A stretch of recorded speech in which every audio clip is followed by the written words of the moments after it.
Dear learners, welcome to the course of BCOC 136, that is Income Tax Law and Practice. I am Dr. Madhulika P. Sarkar, Associate Professor, School of Management Studies, Indira Gandhi National Open University, and your course coordinator offering this course. This course is a part of BCom program under CBCS scheme in 3rd semester and BCom online program in 2nd semester. Being the head of a family, everyone requires money to meet the requirements of the family, and also different social organizations need money to carry out social responsibility. Similarly, the government of any country also requires money to maintain law and order in the country and promote the activities for the welfare of public. For this purpose, government collects the fund by imposing various taxes upon the public. These taxes may be direct or indirect. One of these taxes is income tax, which is most popular. At the time of union budget, every person is aware to know about the various changes regarding income tax to be provided in the budget. For example, exempted limit of income tax, deduction for tax saving, etc. In this context, the study of income tax becomes essential. India has a structured tax system, and importance of tax is defined by two attributes, that is progressive and proportional. Any changes in tax rate, slab, are determined largely by the central government and must be accompanied by a law passed by the parliament. These forms of tax are levied directly on the taxable income generated by individuals and corporations. This tax imposes on a tax on under a following 5 heads: income from salary, income from house property, income from business and profession, income in the form of capital gain, income from other sources. The main objective of this course is to familiarize the student with the income tax law and practice. The student should know the rules and regulation of the law. The entire 20 units have been bifurcated into 2 parts, Part A and Part B. Part A consists of 3 blocks, that is block 1, 2 and 3, and in total have 11 units. The Part B consists of 2 blocks, that is block 4 and 5, and have 9 units in total.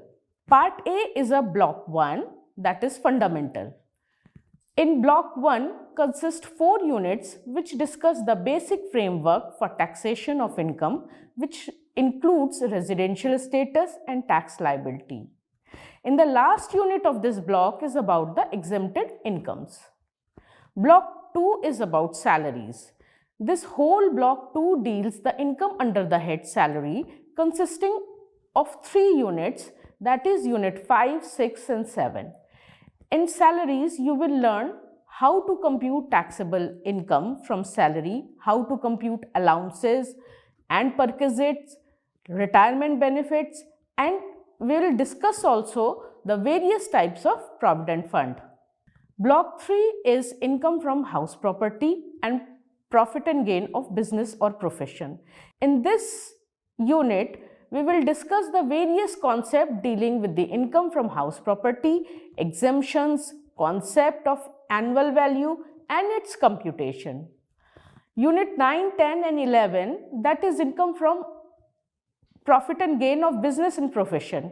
We will discuss the general principle, concept of block assets and provisions regarding depreciation. Part B, block 4.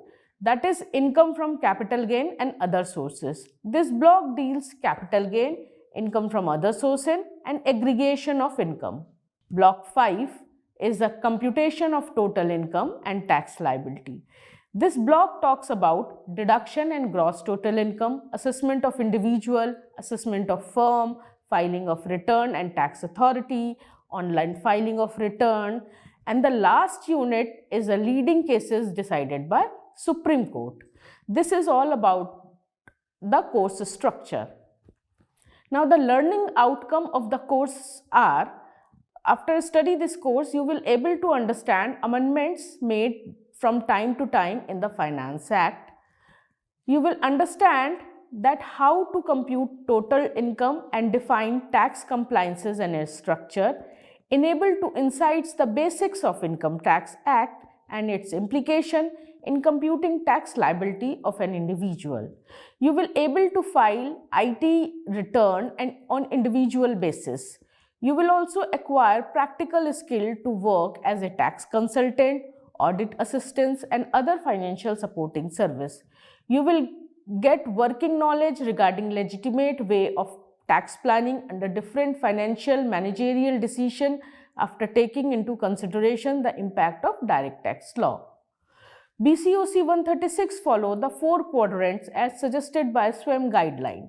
Quadrant 1 involves e-tutorial which shall have the video and audio content for the 6 credit course.